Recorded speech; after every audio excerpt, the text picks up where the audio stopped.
4 তারিখে তোমাদের পরীক্ষা। এই 7টা নিয়মের বাইরে প্রশ্ন পরীক্ষা আসবে না। তুমি অবশ্যই এই ভয়েস সেন্সিটিভ ফুল মার্ক পাবে ইনশাআল্লাহ। খুব গুরুত্বপূর্ণ 7টি এক্সাম্পল আমরা এখানে লিখছি।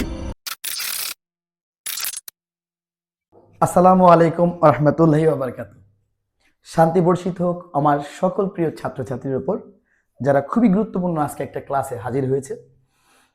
তো আজকে আমরা যে বিষয়টা নিয়ে আলোচনা করব সেটা হচ্ছে ইংরেজি 2 বিষয়ক খুবই গুরুত্বপূর্ণ একটা টপিকস, তার নাম হচ্ছে ভয়েস চেঞ্জ। তোমরা দেখতে পাচ্ছ খুব গুরুত্বপূর্ণ 7টি এক্সাম্পল আমরা এখানে লিখছি। যেই 7টি এক্সাম্পল থেকে তুমি 2025 সাল অর্থাৎ এই বছরে যে পরীক্ষা অনুষ্ঠিত হবে, তো এই যে পরীক্ষা অনুষ্ঠিত হবে এটা হচ্ছে 4 তারিখে তোমাদের পরীক্ষা জানুয়ারি মাসের। এই পরীক্ষাতে ইনশাল্লাহ ইংলিশ 2 এর যে কোশ্চেন আসবে ভয়েস সেন্স, আমি আশা করি এই 7টা নিয়মের বাইরে প্রশ্ন পরীক্ষা আসবে না। সুতরাং আজকের ভিডিওতে সম্পূর্ণ সাথে থাকবা যাতে খুব সহজে তুমি ভয়েস সেন্সগুলোর উত্তর করতে পারো। তো সম্পূর্ণ ভিডিও জুড়ে আমি আছি মনির, তোমাদের সাথে টেকনিক্যাল হোমের পক্ষ থেকে। আমরা কথা না বাড়িয়ে চলো সরাসরি বোর্ডে চলে যাই। তো দেখো আমাদের প্রথম যে এক্সাম্পলটা দেওয়া হয়েছে ভয়েস সেন্সে সেটা কি, do the sum. Do the sum মানে কি, অঙ্কটি করো, তাই না? এই কোশ্চেনটাতে আমরা দেখতে পাচ্ছি বিষয়টাকে আদেশ করা হয়েছে। হ্যাঁ, ডু দ্য সাম কি, অঙ্কটি করো, আদেশ করা হয়েছে। তো তোমরা জানো যেখানে আদেশ করা হয় সেটা আসলে ইম্পারেটিভ সেন্টেন্স। কি বললাম?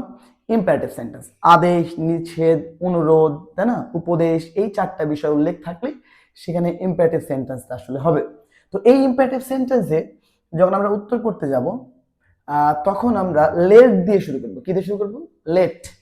তো আমরা লেটটা দেবো, এখানে লেট বসাবো।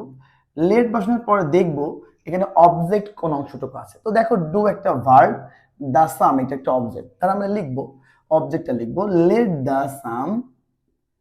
লেট দা সাম মনে রাখবা, সেক্ষেত্রে লেটের ক্ষেত্রে আমাদের বি বসে, বি। ডু থাকলে ডু ডিড ডান, V3। অর্থাৎ ডু দা সাম যে কোশ্চেনটা আমরা লিখলাম, তো এটা ইম্পারেটিভ সেন্টেন্সের জন্য লেট হইলো। লেটের পর সবসময় অবজেক্টটা বসে, অবজেক্টটা দিলাম। আর এই যে বি, বি মানে কোন ক্ষেত্রে বসে? যখনই আমরা লেট দিয়ে উত্তর করব তখনই সরাসরি বাই না বসে আগে বি বসবে, ঠিক আছে? তো বি বসার পরে এবার ভার্বে 3 নাম্বার রূপ। তো ডুটা আছে এখানে ভার্ব হিসেবে, ডু এর V3 কি হবে?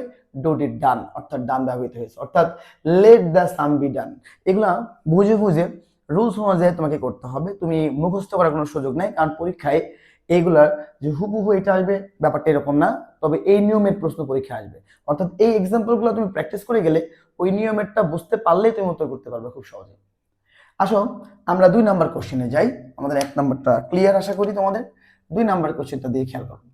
আই নো হিম, এই প্রশ্নটা পরীক্ষায় বেশ কয়েকবার বোর্ডে আসছে। কেন আসছে জানো?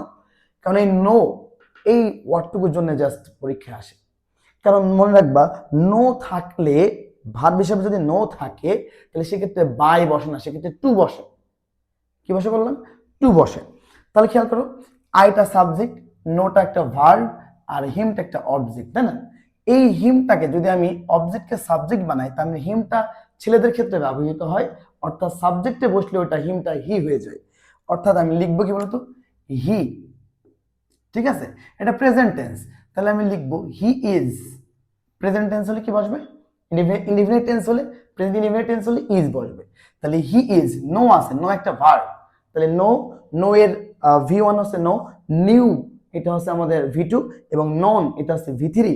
অর্থাৎ he is non, known to. তাহলে বললাম না, নোর যে V3 বসালাম এরপরে বাই হবে না, এরপরে টু হবে। তুমি যদি বাই দাও তাহলে তুমি মার্ক পাবা না এই জায়গায়। নো টু, আই থাকলে কি হবে বলতো? মি। এটা উত্তর কি হবে?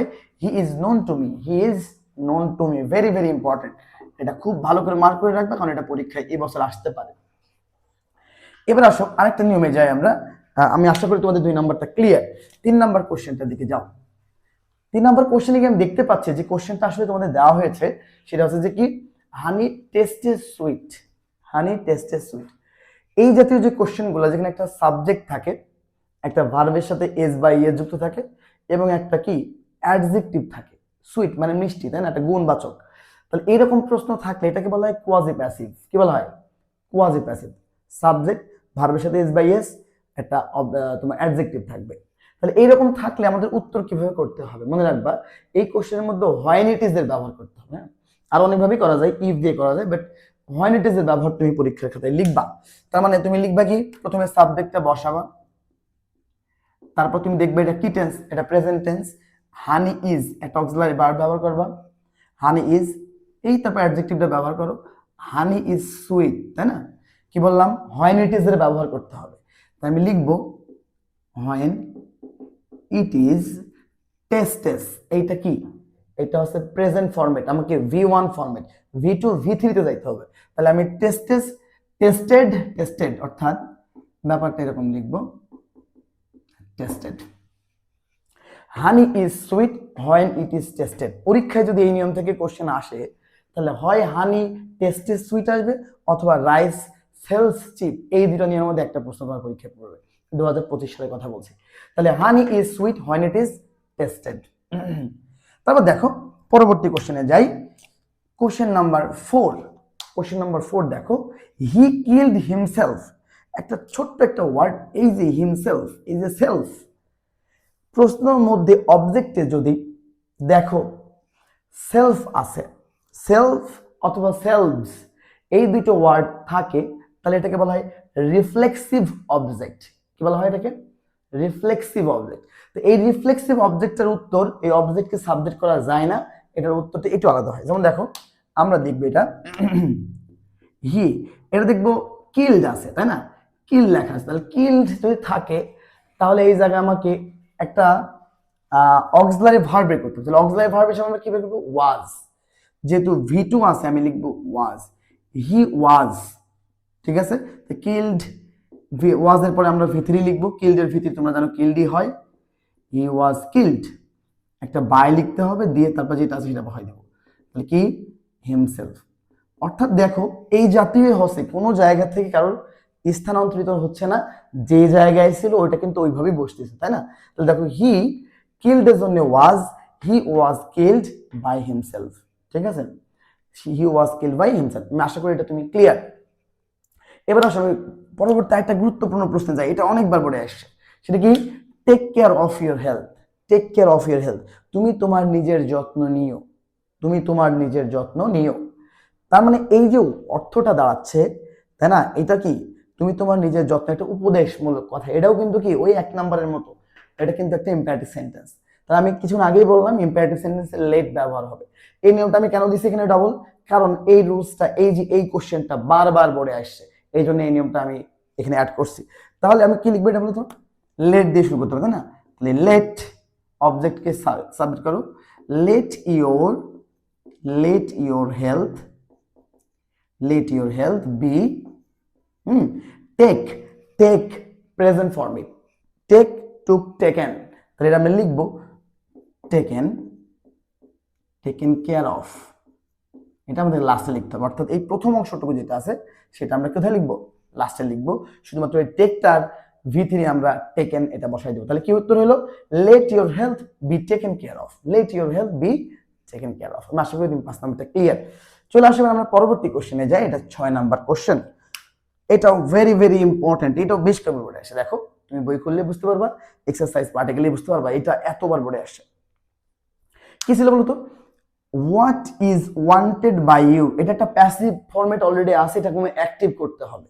কি বলছিল, what is wanted by you.